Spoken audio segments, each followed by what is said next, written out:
Hey, it's Butterfly. What's new, pussycats? So, what are we going to talk about today? We're going to talk about anxiety. These are some funny times. You'll see at the time of publication for this video, we are in the middle of a pandemic, and globally, people are having anxiety. The content of this video, though, is something that I've been kind of wanting to do for a while, so I've been putting some stuff together, and it is going to be useful now.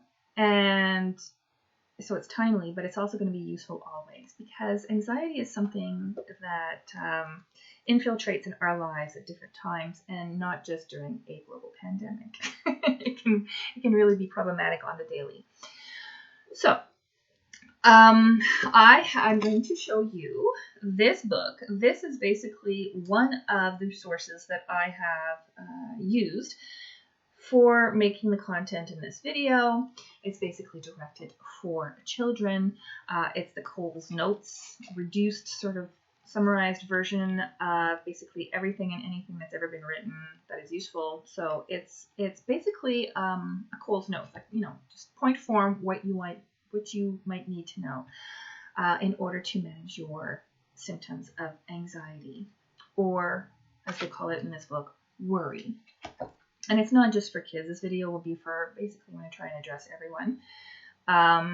And however, you might want to know that I do talk about spellcraft and different kind of techniques, mindfulness techniques. So I pull, like, I'm really out of the box when it comes to using techniques for the wellness of the mind, because just if it's going to help, use it, right? So, let's just see here if I can, I did make notes, so if you see my eyes kind of going in, I'm definitely referring to something, just to kind of have some sort of sense of organization about this.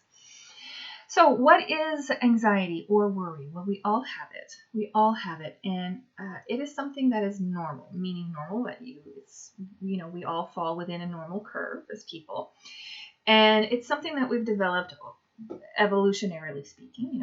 Evolution, as time has gone by over millennia, we have adapted and maintained our sense of worry or anxiety because it's survival. It has a survival value. It keeps us safe. It's about being aware of your surroundings so that you can stay safe. If you hear something elsewhere, if you can anticipate something, which we as humans are different from other animals, we have a much larger frontal lobe, so we can foresee the future, we can predict, we can anticipate, and because we have the ability to anticipate, then we are prone to anxiety, because what if this happens, then we can catastrophize. So because of that, we have anxiety. Different people have different levels of anxiety. So it is normal, right? But we have it to varying degrees. And if you have it to a lesser degree or a managed degree, if you manage your own anxiety, then it can be useful. It serves a function because you are in control of your thoughts and your feelings. If it is to the other end of the spectrum, where it is out of control and you do not take control over your own thoughts and feelings, then it takes over, it has control over you, and then it becomes debilitating, and then you avoid situations, and you avoid people, and you stay home, and then you can't, work and get your job done and your tasks and that sort of stuff. So that becomes really, harmful in that sense. So we're talking about a normal curve. We're talking about everybody has some of it. We have it in different degrees. Okay, so if you want to be able to have control over your thoughts and your feelings, you may have learned that from people who are around you growing up, but you may have learned some maladaptive ways of dealing with anxiety and stress. In fact, you may have learned some maladaptive thought patterns that kind of are unhelpful and create more anxiety for you. So we're going to talk about that. So there's two components to anxiety. There's one that is your genetic component, where biologically you may have received some genetic factors in your DNA from your parents, from their parents, that predispose you more to having anxiety.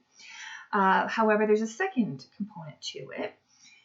So the genetic component, you have limited ability to sort of to manage that. You still have the ability to manage that, but the second component to the or aspect to anxiety and worrying is that there's a learned behavior to it, which is that the people who surround you on the daily, whether it's a social group such as your family or a social group that you attract into your life later on in teen years and adult years or your workspace, these are the people who are around you. They model behavior. You model behavior too, and they may adapt things, adopt behaviors from you.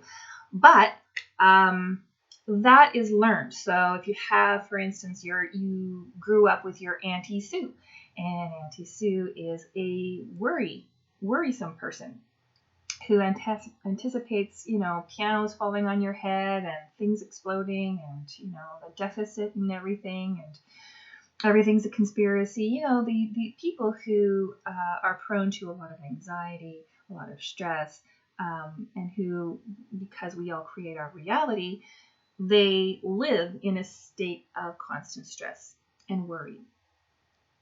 If you pick up stuff from them, which we may tend to do, then that is a learned behavior. You need to be aware of that. So the first exercise I'm going to give you is to become aware of who is around you and what sort of worrying behaviors that they have. Because when you are aware of what people do when they're around you, you are become aware of what you're exposed to on the daily, and then you can start to at least choose to separate yourself from those behaviors and those thoughts and those emotions or not. Then you have an awareness, so you can make a cognitive choice, right? Okay, so you make a list of who's around you: Auntie Sue, Uncle Joe, Grandma, your mom, your dad, and what exactly are their worrying behaviors? Do they get sweaty when in some kind of a situation? Do they catastrophize and say, oh, everything's going to go wrong? What if this happens? What if that happens? And then this, and then this, and then this. And then they build themselves into like a whole great big spinning wheel full of catastrophes that may or may not happen. Okay, so now you have your list of who's around you and what they do. If you're going to leave the list lying around, you may want to kind of disguise the names of Auntie Sue and Uncle Joe so that they don't come to you and have a whole conversation about why you're listing these things and faulting them for all these awful things, because you may or may not want to have that conversation. Okay, this is for your own healing, right? Your own awareness. Let's move on. So now we're going to talk about the symptoms of worry. The symptoms of worry. These are physiological symptoms, and also symptoms that you may perceive. Everything symptomatic is a perception. They're not signs. Signs are something that you observe in somebody else. Like you may observe that their breathing is more rapid. That would be a sign that you observe in somebody else. A symptom is a feeling that you have yourself and that you can report to somebody else. So you may feel sick. Your heart will pound or flutter. Sometimes when I've had anxiety in situations, I'll have like it just feels like, I'm aware that my heart is doing an irregular heartbeat. Then I have to tune into my surroundings and remove myself and do my own techniques, my own relaxation techniques. So you want to be aware of that. Some people become sweaty or dizzy or shaky. They may have nausea. You may have a feeling like you want to vomit or rush away and go and vomit. You may get a headache. There are different kinds of headaches with different kinds of causes. So you're looking for a big picture. Just because you have a headache doesn't mean that it's out of a sense of anxiety. There could be other sort of reasons for headaches, but we're looking for a big picture. You may become tearful, crying, like because of the fear. Your extremities may get cold, like your nose and the tips of your fingers and the tips of your toes. Your stomach may hurt, you may feel faint, you may feel weak, and you may get tingling sensations as well in your extremities. There's another thing too that happens, and because if you are a kind of person who is hypersensitive, you may end up being really, really aware of how other people react to you. So This is some of the responses that other people may have towards you when you worry. These are some, but you may notice other symptoms. Isn't he cute, by the way? Little aside, my little monkey. I love my monkey cup. Soothing, warm cup of tea. So the responses that other people have toward you, they ignore you. Oh, this person's always like, oh, there goes butterfly again. Dismiss you. Ignoring you is kind of another way of dismissing, right? So just, they may verbally actually do it. And ignoring you is one thing. Dismissing you is like verbally saying, okay, whatever. That's dismissive. Roll their eyes. That's another sign. Frustration. They may have frustration with you because they can't seem to reach your kind of logic. Their logic doesn't fit your logic. They may be trying to help. They may be trying to dismiss. They may be trying to argue. They may be trying all kinds of stuff. But whatever they're trying is not coinciding with the logic that you have. And so they may be getting frustrated. That's discouraging for you because you see their frustration and you can't speak their language either. So there's a disconnect. They may be minimizing. Oh, you're just thinking this, so, it's not really a big problem, you'll get over it, whatever. They may be angry, annoyed. So these are some of the things. You may have some other observations of the people that are around you as well. Now I'm going to get into some techniques. Okay, so we're clear on anxiety and what it is and how it shows up. These are some techniques that I've picked from here and there and everywhere. It follows some kind of a logic, but I'm going to kind of group them into a part A, part B, part C. Each part kind of talks about a technique, a thing. It's the best way that I can kind of put it together. So if this is useful to you, please let me know in the comments down below because I'm really, trying to give you gold so that you can use it during these times of stress. These are things that I have done. These are things that some of them help me. Some of them, you're going to have to take what works for you, right? You may be more of a visual person or more of an auditory person or more of a doing kind of a manual kind of a person. You may need some different techniques. I'm going to give it just a bunch of them, and you take what you need and you leave the rest.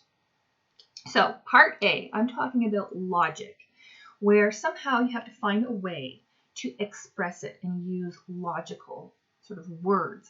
So expressing it somehow. This is a technique that externalizes the anxiety. You have anxiety that's an internal inside you feeling. This helps you to externalize it. So you put it into words. Different people have different needs, different ways of expressing themselves. So to put it into words, you may want to write it down. Here, you may end up having some kind of a journal that just any old kind of dollar store journal that you can carry around with you and write things down, or leave it beside your desk and write it wherever you can refer to it. Don't keep it kind of like too far throughout the day. I'm going to get more into writing techniques, but just basically any journal will do. That's good for visual people, but some people are really auditory and they need to kind of talk to somebody. So you'll have to prearrange with a supportive friend. If you don't have a supportive friend or a supportive sister or a best buddy that you can talk to, I know that when I had my dog, I talked a lot to my dog. She was my confidant and she really was my friend. I also have other friends, but sometimes your friends and family and supportive people can have jobs or kids or other reasons why they're not always at the disposal when you might need to pick up the phone and talk to them. Another way to talk would be to have a counselor, which may be subsidized and affordable where you are for whatever reasons and whatever situation you are. Sometimes it's not affordable as well.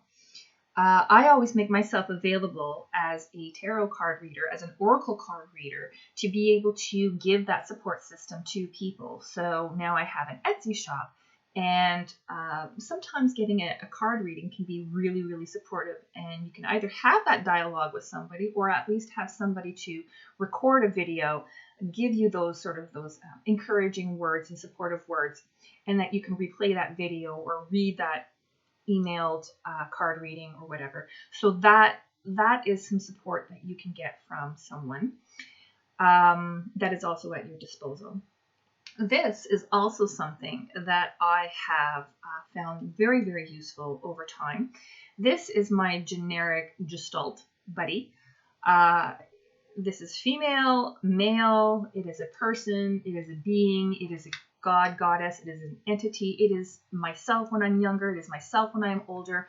This wooden sort of figurine has morphed into 1,001 different things for me over time, and it is something that I can dialogue with, and the who this is changes with whatever it is that I need. So this is the way that I externalize some of the things that I need to say when I need to say them.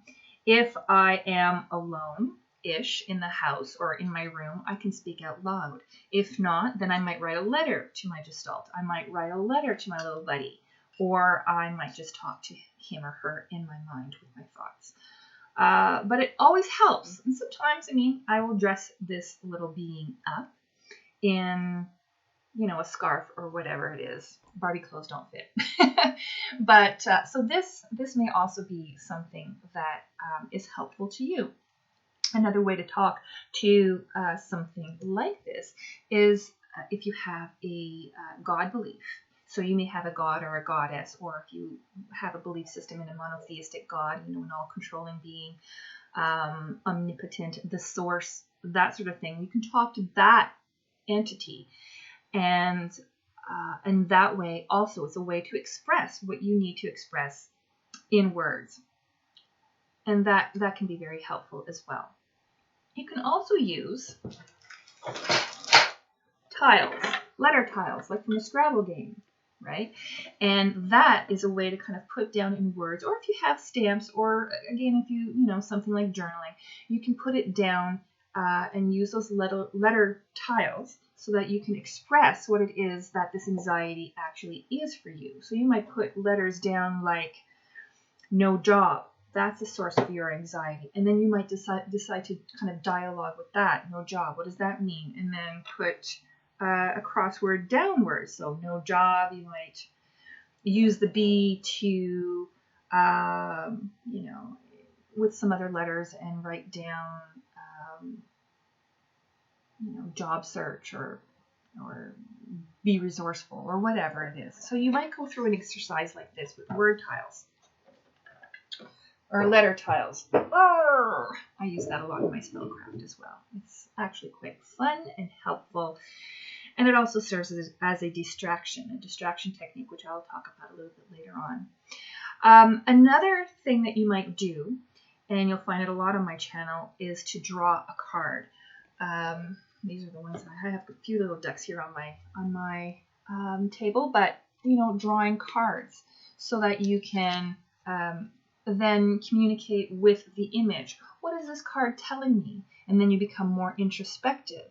Well, of course, you're going to project your thoughts and your feelings onto the card, right? So what is this card telling me? Really, what it's saying is you are channeling your thoughts back to yourself. And then you think about, okay, well, this card is telling me to use some journals. And maybe it talks about details. So maybe I'm looking at the details of the situation too much and I'm being too meticulous. And so maybe I should just sort of reduce the details in this and simplify the situation and not have so much anxiety. And here you have, clarity that's showing up in that magnifying glass. So that'll give you clarity in what you're seeing. I don't know. This is just some random card that happened to be there, if you believe in happenstance or synchronicities. I'm not sure. Okay, so these are the sort of the mind exercises that you can have. That is part A. Find a way to express it and externalize it. Get it out of your head and onto somewhere else. Part B. Part B is also using a logic technique, but it is about making a plan. So when you make a plan, again, you may just do it mentally. You might jot things down with a pen, or use whatever it is you need in your planner, however it is your technique is, your cell phone, and make a plan. So what it is that you're worrying about, you need to define those issues.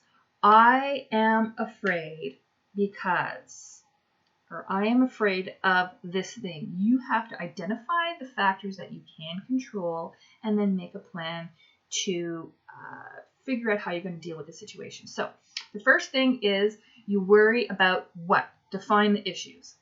So you define the issues. I am afraid that we are going to run out of supplies in this house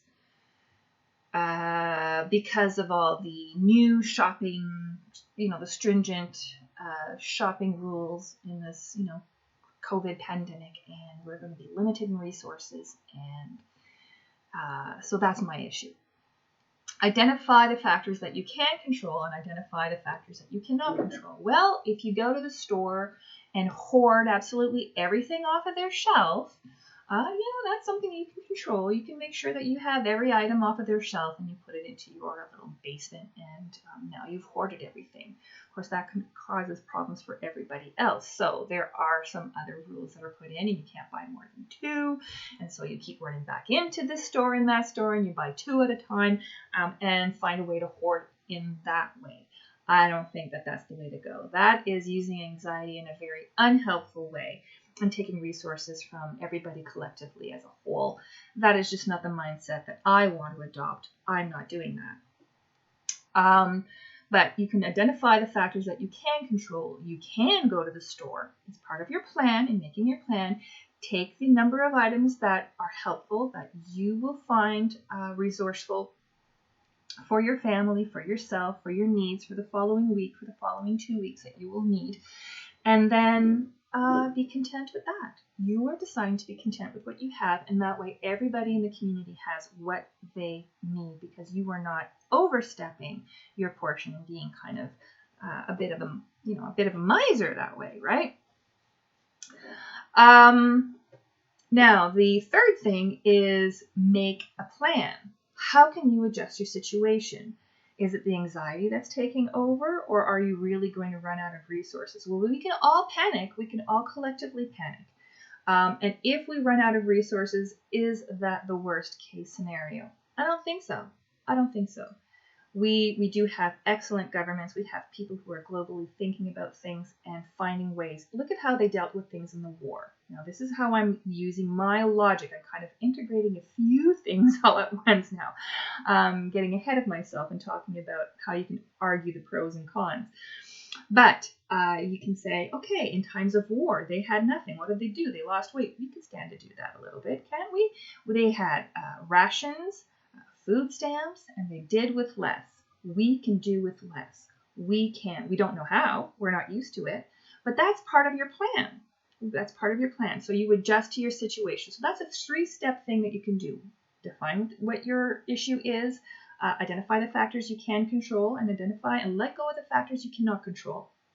And make a plan to adjust to your situation. Okay.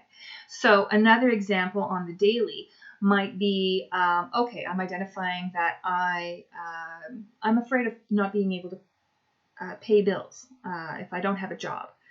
Well, even in good times, that can happen. So what are you going to do? What you can control is you can apply for a job. You can get qualified to do a better job. You can create a job. You can apply for government funding if you are in a country that has government funding. You can reduce your expenses. That is also a way, or reduce your consumption of whatever resources you have. And you can pool resources with other people. Perhaps they have things that you need and you have things that they need. And so therefore, if you are at home and you are without resources or whatever, maybe you can take care of their children while they end up going to work. Then you have resources because they're now going to work, they're making money, they're paying you to take care of their children in good times, not in this COVID time. Okay, so we have B was make a plan. Part C is another technique that you can do to reduce your anxiety. And what it is to compartmentalize. Oh, that's the word I was looking for earlier, is containment, to contain it, to put it in a box, essentially. So this is to spend less time worrying about the issue. When you worry about something, it spins and spins and spins. It's like a train that just keeps on getting more and more speed along the way. in this way, in this book, they talk about feeding a tomato plant. When you plant a seed and you put water and you put sun and you put earth and you put nutrients, you're feeding it. You're feeding it. And so the anxiety, like a tomato plant, will grow and grow and grow. And then pretty soon you're going to be having way too many tomatoes to know what to deal with, right? So my analogy is kind of like a train that's accelerating speed. You're just going downhill and accelerating speed and speed and speed until you have so much speed it becomes problematic. So you need to kind of compartmentalize or contain the amount of time that you spend worrying. Worrying is something you're going to do. So give yourself a time to do it, and take control of your thoughts, and don't let it be something that takes over all the time that is available to you in your waking hours, because that's problematic. It stops you from being productive. It stops you from living your life. So, how are you going to contain it? You are going to give yourself a time every day to be able to do your worrying. You can call it your worry time. And you'll say, okay, well, Butterfly, that doesn't really quite make sense. Because if I just say, okay, well, it's 5 o'clock, it's time to worry, and I'm going to sit down and I'm going to not remember all the things that I want to worry about during the day. And it's going to be problematic because during the day I'm going to have all these intrusive thoughts, and I have not learned how to control the intrusive thoughts and what to do with it. Well, you've come to the right place. So what we're going to do is you get yourself a pretty little piece of paper, or your journal. Any kind of a thing will do. And stick it in your pocket, stick it on your forehead, whatever works for you. Put it on your fridge so that you can refer to it on the daily, or in your purse. And you are going to walk around with your piece of paper every day, a different piece of paper every day. And as those intrusive thoughts come into your mind, like you find yourself zoning and daydreaming because you're supposed to be doing this thing, but your mind is worrying about the other thing, that's when you're going to do a thought stopping. And you're going to write down on your paper the topic. You might even, what I used to do is I used to write the time, because I noticed that when I wrote the date on top of the page and when I started doing that thought stopping technique, I was doing it a lot. I was having a lot of intrusive thoughts that were bothersome. I would start worrying about, bus rides and, shopping for groceries and exams that I had because I was in school, and just all kinds of stuff. It was really problematic years ago. And so I would write down the time of the thought. It's 12:06, thinking about groceries. 12:07, worrying about my cat. So you just want to kind of put a couple of little words that will help you to remember what it is that you want to worry about when it's time for you to worry. Okay, so you'll have that kind of thought-stopping technique right there where you're going to list it out. Now that you've written it down, you're not allowed to think about it anymore. You're going to think about it later. There will be time to think about it later.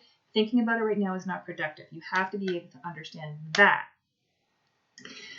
Then when 5 o'clock comes around, if that's your worry time, and you may want to put 3 different worry times throughout the day so that you can decompress and put, at 10 o'clock in the morning, 2 o'clock in the afternoon, 6 o'clock at night, not before bedtime. If that works for you, if you need to kind of release the valve a little bit more often during the day.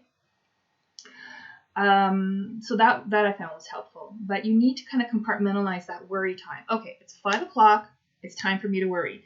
You take out all of your paper full of your list of things that you want to think about. Now it's time to worry. You're going to give yourself 20 minutes to worry about all those things you need to worry about. Okay, all I have is 20 minutes. You might even want to set a timer. Okay, that's if you really want to get very particular about it. You can do that if you want. You look at your list. Okay, I'm worrying about my cat. Okay, I don't have to worry about my cat because my cat has what he needs and he's going to take care of himself. So I don't. Some things may have worked themselves out by the time it's time for you to worry about it. So 5 o'clock rolls around and, you know, Auntie Sue figured out her problem. You don't have to solve the problem for her because you just kind of put it on to her plate until 5 o'clock, and you'll talk to her at 5 o'clock when it's time to worry about it. Well, maybe Auntie Sue found her way to like figure something out. Maybe she's angry at you for not being there. That's something you don't need to worry about. So you dismissed it until 5 o'clock, until your worry time. Okay. So at your worry time, what are some of your other resources to be able to do? You're going to refer back to your paper, and you might decide that this is the time that you've booked on the daily or every other day or whatever with your friend or your alternate friend to do your talk time. So you're going to talk about the things that are worrying you. Okay, so your friend is really supportive, and these are the things that this is when you may have booked a session with, for instance, me. Haha, I can be there. And this might be when you get your card reading or your supportive chat, with an oracle reading or something. We can do that. And then you talk about your worries, or you do your prayer time, if that's the way that you need to talk about that. You might also do your worry time with a journal. So that's when you take out your journal and you start writing down in your journal everything that you listed. This is your worry time. Maybe you're giving yourself 20 minutes. Maybe you're giving yourself 40 minutes. But you are going to speed write or draw or point form and journal everything you need to worry about. Come up with a plan if you need to. Or just talk about it if you just need to get it out and grumble. Okay, now it's out of your head and on paper. It doesn't belong in your head anymore. You might do spellcraft.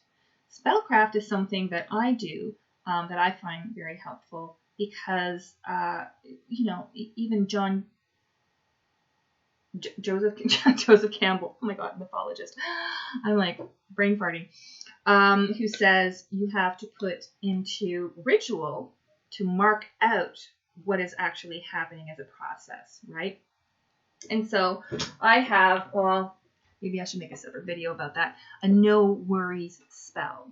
And my no worries spell is something that I do so that I can get the worry out of my head. And it actually involves candles, it involves incense. It morphs pretty much every time. It involves different things every time. It usually involves writing something and either burning the paper or whatever. But there's a no worry spell that I've created with changes and tweaks with every different kind of worry that I've ever used. And by eliminating the worry out, externalizing it out of my head and putting it into a worry spell is a way for me to physically, actually, ritually work things out. And I found it very helpful. Sometimes I've used a no worry spell. Actually, I did one once with my daughter, and it involved planting a seed into the earth and then growing it. Now, in that context, the growing of it was her nurturing the wellness. But, and there was another one actually too that we did where she clenched her fists around the earth, and then all of her worries went into the earth, and then it went, and then she was able to kind of put the earth there, and then we put that earth outside. So all the worries were kind of expelled that way. So spell work can be very, very helpful if you can externalize your worries with them. Another technique that you can do still in part C, where we're spending time, kind of less time worrying about it, compartmentalizing the time, containing the time, giving yourself the time to worry. That's what we're doing right now, is you can do some art to express the worry. So you're painting things, right? And it can be something that's painting the worry itself and putting that as an image on paper, whether you're kind of coloring the headache that you have or the ogre that you want to color. You can be putting an image to your anxiety if you want, but it can also be something quite pleasant. Like recently, I ended up doing some covers for my a journal that I'm going to be making. So I have to kind of put holes on the side so that I can insert pages. So these are going to end up being the book covers for a book, you see. And all it is just taking the time to use acrylic paints from the dollar store, napkins. You just peel off napkins. It has like cheesecloth, crepe paper, glue, and I don't even know what else went in there. But basically, it was a way to express and take time to use art. And if you want to do that to manage some feelings of anxiety and compartmentalize it, it doesn't have to be an expression of the ogre that is your worry. It can be a way of taking the time to just do some healing work. And that can be your time to worry. So you can be thinking about your worries at the same time and doing art. There's also like adult art coloring books, if you find that helpful, or something that you can print offline. Do some art. Oh, there's a fidget spinner. I was going to bring my daughter's fidget spinner here. She, this little, that is a really great way to express your anxiety, because those things can be pretty addictive if you let them. You can also do a meditation. I think I'm going to have to take note and do some videos on meditation. I've done some, but how to do body scans and progressive muscle relaxation. Those are very, very useful. So meditation is basically when you, it's a lot of different things. I'm not going to reduce it into one statement, but meditation is when you're calming your mind. Are you going to be able to calm your mind to not have any thoughts go through your head? Not likely. We do have thoughts in our heads, but it's about the control that you have and what the thoughts that you are going to allow to come into your head. That's for me, is the mind game of choosing what you're going to allow yourself to think and choosing what you're not going to allow yourself to think. And so reducing that and bringing in feeling of calmness. So that is the meditation. A body scan is when you're in your meditative state and you're scanning your body to find out where the aches and pains and feelings and tingles and sensations that are all over your body, all the way down, and you scan all the way back up. And you do that slowly, and you use some just awareness technique. That is an awareness technique, so that you can pick up where you carry your stress. It might be in your neck, and so you might want to do some neck work and some exercises afterwards, some yoga.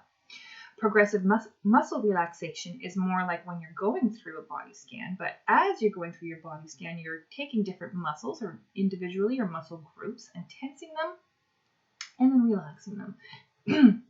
Going through your arms and your hands, tensing them and relaxing them. Your gut, your thighs, your legs, your feet, and then you might go all the way back up, being aware of your breathing. And so it's called progressive muscle relaxation, because it progresses as you move along and your muscles are relaxing individually or groups at a time.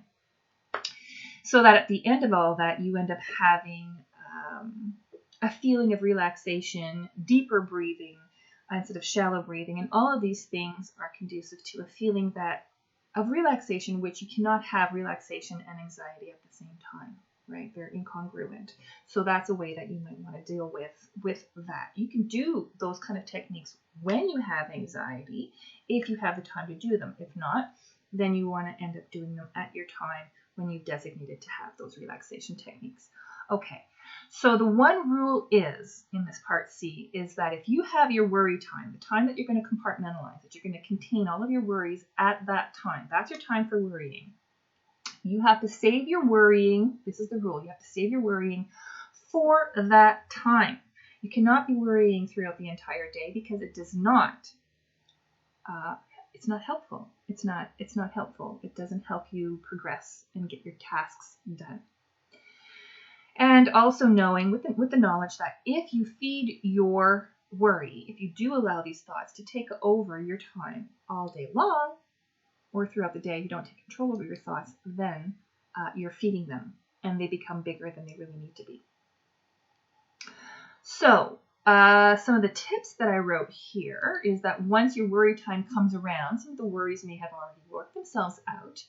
And some worries need to be dealt with. So you can use some externalization techniques as a review. So you're talking to your worry. This could actually be your worry, and you might actually use a tarot card for your worry. The Miser is an excellent tarot card for your worry, or you may choose something else. And you may want to draw your ogre, your worry, or a helpless figure, like a lost child, for instance, if that's what your worry looks like. You may want to illustrate it, so you may want to kind of draw a figure. If you can draw a figure with a head, a body, like a snowman, even if you have to draw a stick figure, and then scribble out, my head hurts, my tummy hurts, scribble out those areas. Or a clock, you're losing time. And if you lose time, your work doesn't get done, and that's going to create more worry. So you sort of have to, really identify the problems that this disruptive thinking is doing. If you're losing time, that losing time is going to create more worry. If you're losing time and you're procrastinating, and that's going to end up giving an insurmountable amount of work that you have to do by some kind of a due date later, then that creates more worry. Your worries basically are bullies. They are problems. They are bullies, and you have to find ways that work for you to send them away. Your worries are your bullies. Now we're going to get into a part D. Part D. Okay. This is where I'm talking about another logical technique where you use logic, and you're going to argue the pros and cons. So I gave you some ideas a little bit earlier, and your pros and cons are basically when you're saying, okay, let's just say this catastrophe could happen. I'm worrying about this thing that could happen. Okay, let's feed that worry. All the pros. And then you say all the cons, and you argue with your worry about all the reasons why this is not true, or not a reasonable thought, or not likely to happen, and you argue with it. Okay? So you're going to do something like, okay, this is an example. I worry that I will be homeless. That could be something that we worry at any time in our lives. Things can happen. That could be a realistic worry. Okay. If it's true, then you can have all of these catastrophizing insertions, these thought insertions, these things that are problematic. I don't have to list them.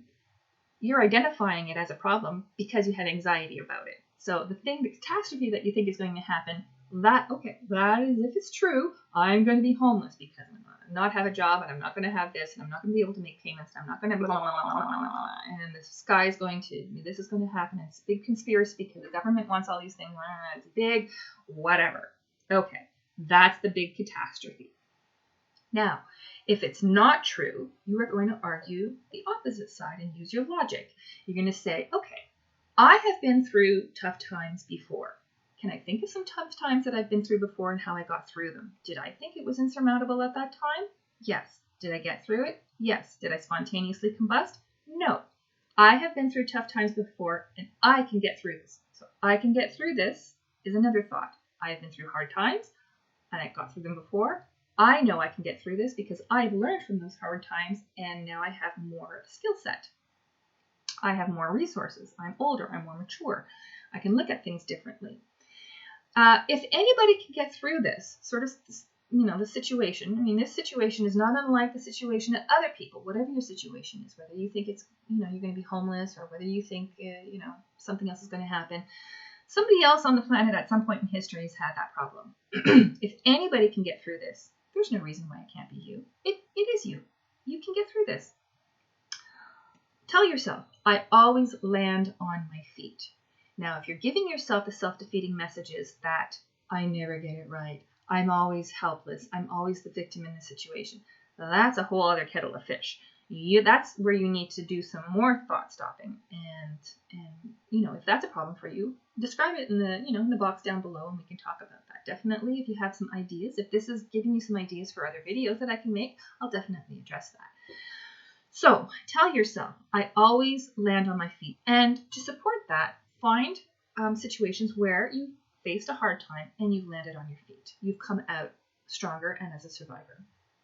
Tell yourself, I am resilient, because you are. And if you're telling yourself you're not, it's probably because you're kind of giving yourself the short end of the stick and you're not recognizing your strengths.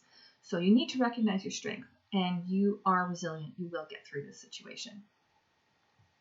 Some of the tips that I'm leaving you here with this part D is to be proud of how you talk back to your bully or that worry bug.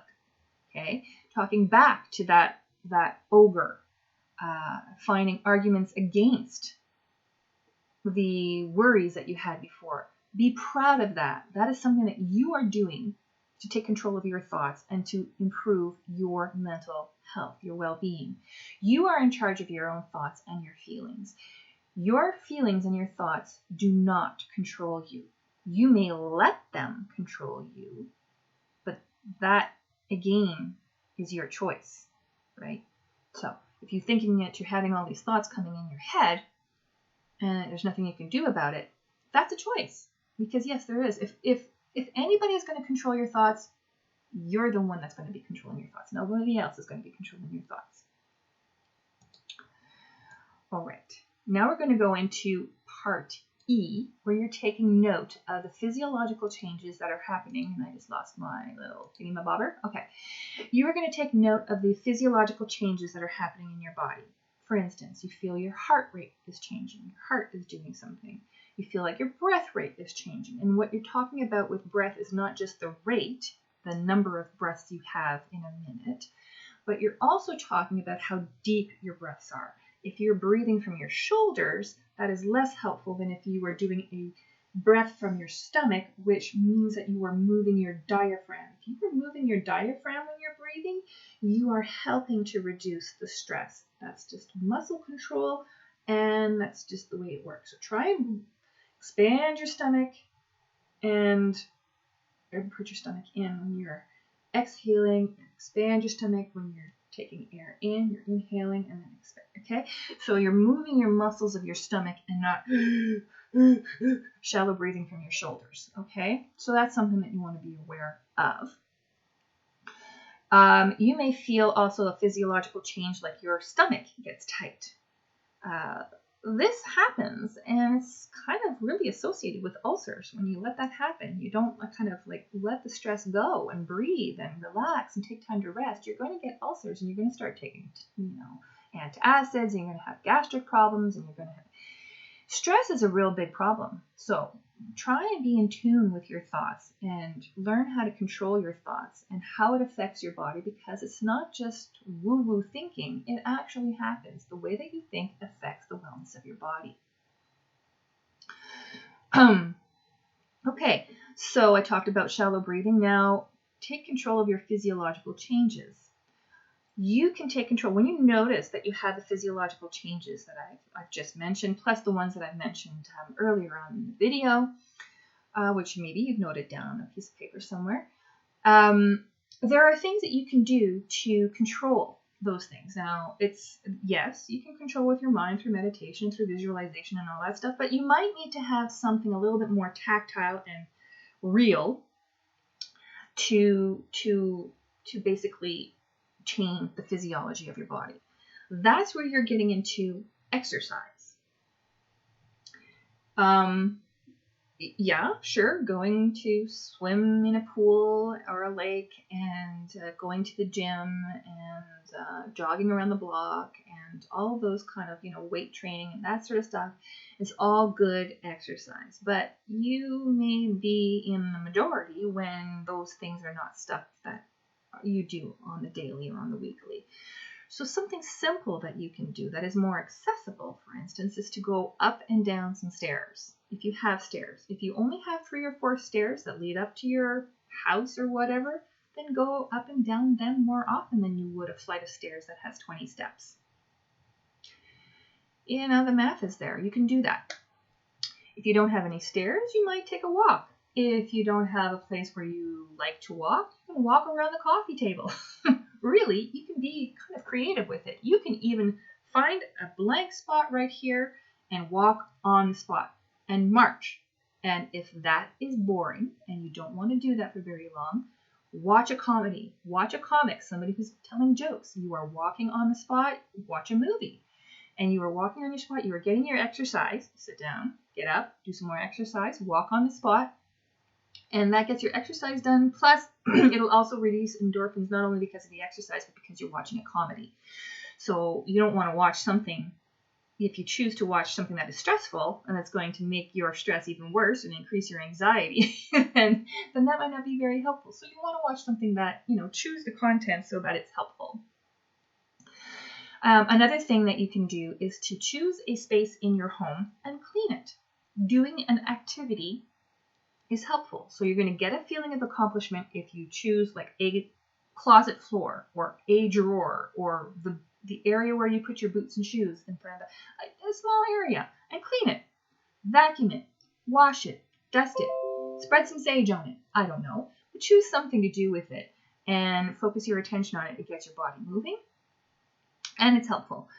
And another thing that you might do is to try a new yoga pose. So you might do a downward dog. You might do a combination of poses and learn how to do a sun salute. I don't know, but there are all kinds of wonderful things that you can do with yoga, and I will leave that to you to look up and enjoy.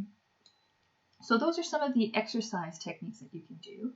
Some of the other things that you can do to take control of your physiological responses to stress is relaxation skills. So that is where you're breathing deeply, and I did talk about that.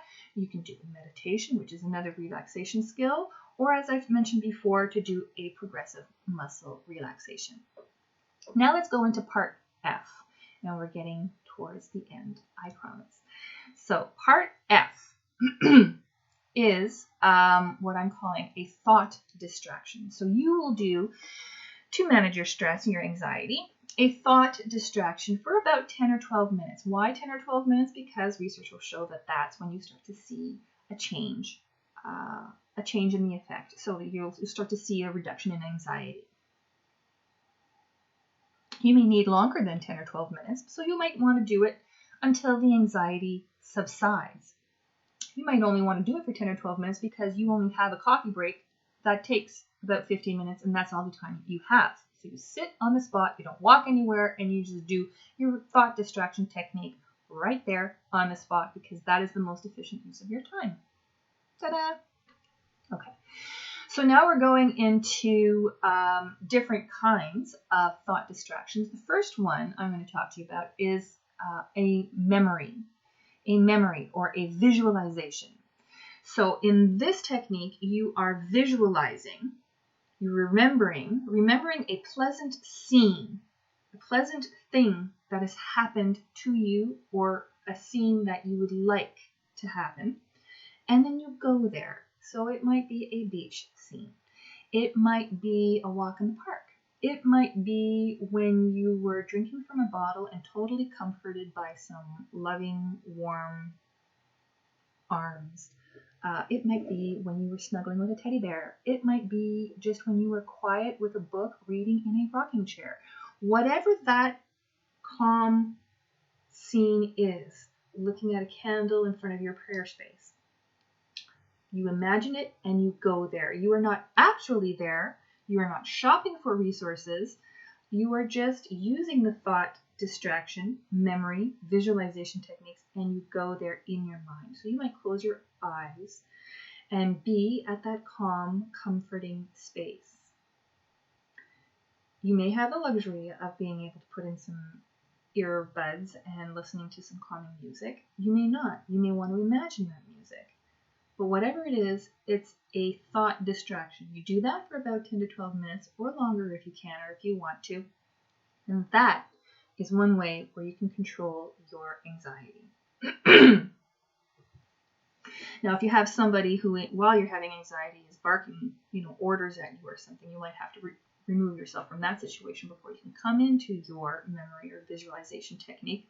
That's something that you're going to have to control and decide for yourself.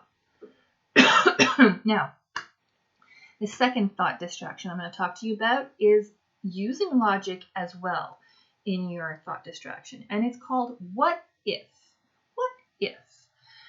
So I thought about some examples that could be pretty interesting. Let me just see if I can reduce this so that I can. There we go. Oh, there I am. Okay. Now I can read what I'm doing. What if I won the lottery? How would that change the situation? What if I not, or even not having a relationship between the lottery and the situation? Your anxiety is taking the best of you. take yourself completely out of it and just say, I wonder what it would be like to win the lottery right now. What if I did that? What would that be like? What would I do? Where would I go? Would I do anything differently? Put yourself in a different kind of a what if situation. Another what if situation would be, if I lived on another planet, what would that be like? How would things be different? Would I be speaking the same language? I wonder what, and it's a thought distraction. It is intended. You don't necessarily have to relate it to the situation of your anxiety right now. Like, I wish I were an alien so I wouldn't have to deal with this exam that I have to write tomorrow. But just put yourself in a different place just because that is the exercise. What if you were a different person?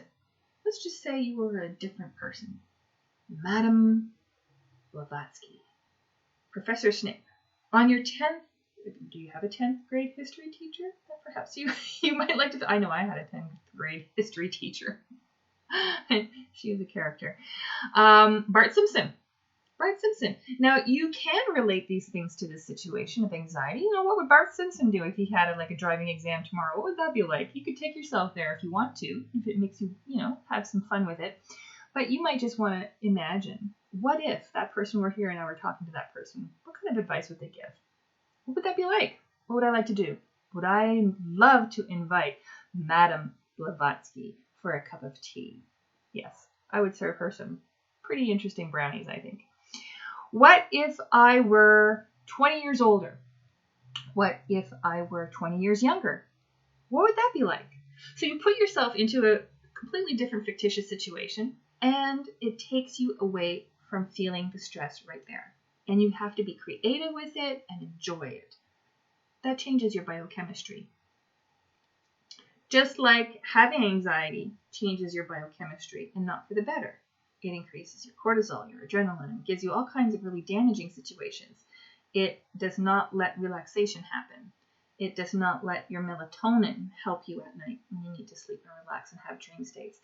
Having a prolonged, stressful physiology has detrimental effects. It even, causes cell damage, like in your hippocampus, and that's your gateway to memory. So having a heightened sense of stress for a long period of time is not helpful. And so all of these techniques are here to help you to reduce the stress, because it's tremendously important.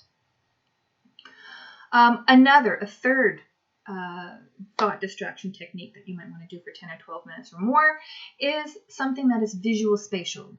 So the visual spatial technique means you, in your mind, no shopping required, in your mind, you are creating something. You are creating you're painting a picture. You are painting an image. You are a great artist, if you want to be, in your visualization, in your visual spatial technique. So you're using this space and you're visualizing it. And then you go there. You go there in your imagination. You go to that space, that painting that you have created.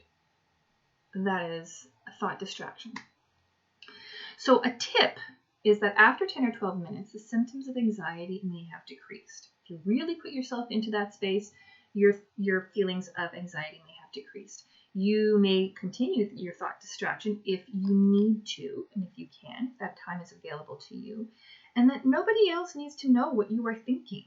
That is the beauty of these thought distractions, is that you may be quiet, you may close your eyes, you may do it with your eyes open, you may be hidden somewhere in a tea room, somewhere close, or alone in your booth, whatever, at work, but nobody needs to know what you are thinking and what you are doing. It is not evident to somebody else. Only you will know that you are reducing your amount of stress, and so that's kind of good, because you're the one who's going to benefit from it. Nobody else is going to be harmed by the anxiety and the stress that you are harming yourself with. So you need to be mindful of who are you affecting with your thoughts and your thought process. Part G is really pretty important, because once you've selected the kind of techniques that work for you in the above, mentioned techniques, you need to do this. You need to celebrate your success. You need to recognize that you have taken steps to acknowledge the control that you have. You need to acknowledge that you already have control, and you need to recognize and celebrate the fact that you've taken control of your thoughts and your emotions and your feelings and your behaviors. These are things that will help you along in your mental wellness, and you will benefit from them.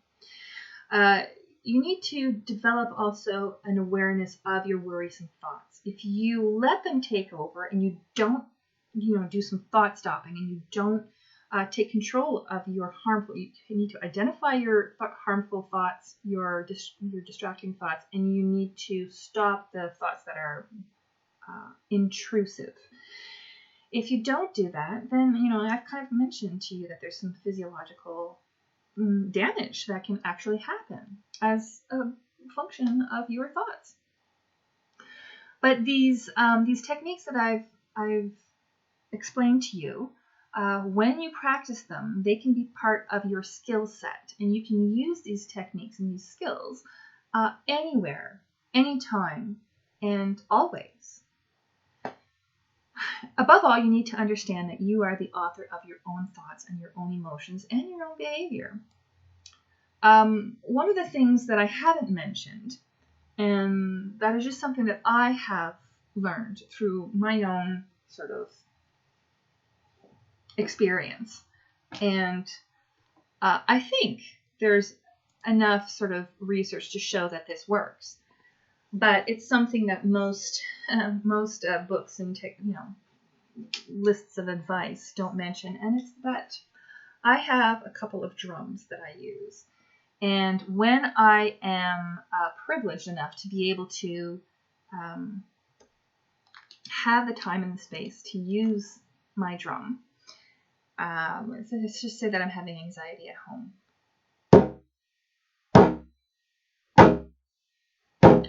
and then I start singing. That is something that is really helpful. You can tell that I haven't played my drum in a while because she's not sounding very good. My grandmother's not sounding very good, so the longer I play it, there's a certain point where she drops in tone, and then you can see like she has a soul that just came back. I mean, it's there. It's just that if I don't pay attention to her very much, the sound changes. The sound changes. So this one is my favorite one, and the other two are two that I made for my daughters, and they don't use them, so I use them from time to time. And there's something that's very, very healing about using the drum. It is an immediate change. I can feel it physiologically. There is an immediate change. And there's a number of songs that I sing. Some of them I sing better than others. Sometimes I make up songs. But there's just something tremendously healing. It's a direct effect that I can only explain from my own personal experience and not from a book. And the indigenous people have a very healing tool with the drum. And it's like it's connected directly to my heart. In fact, if you look, when you cut a strawberry in half along the long part of it, it looks like a heart. Well, you end up in ceremony, you can feed your drum, and that's why you're going to see little red specks on my drum, because I've actually fed my drum the strawberry, and that's something that you do from time to time. And then you eat to feast with your drum. And they have a very healing tool with the grandmother, with the drum. And it when I play it, it takes minutes, if that, for me to stop feeling anxious significantly. Like if you were to plug me up to a machine, it's just there. I know it would be measurable. The anxiety reduces that much. So if you are privileged enough to be able to put yourself in a situation where you can play a drum, one, to acquire the drum in the way that I think it must be acquired with ceremony and all that, and if you can find a time to put aside where you can play the drum on the daily, or at least at times when you have anxiety, I recommend this because I think it is a really effective way to reduce the stress. So that is my talk on anxiety and so the techniques to do when you're feeling it, how to identify it. I'm hoping that this is a video that I've been wanting to make for quite some time, simply because, it's something that I've learned to deal with over time, and I still kind of sometimes struggle with it as well, for sure. But also because I just hear about all these I identify in other people the anxiety that's increasing, the thoughts that are changing at this time of this world pandemic. So these are really stress reducing techniques that can help everybody. So let me know how it works for you, and let me know if you felt that this video was helpful at all. I'd love to hear from you in the comments down below, and if you have any questions, feel free to ask. I'm always here. Okay? Take care and have a great day. Onward and upward.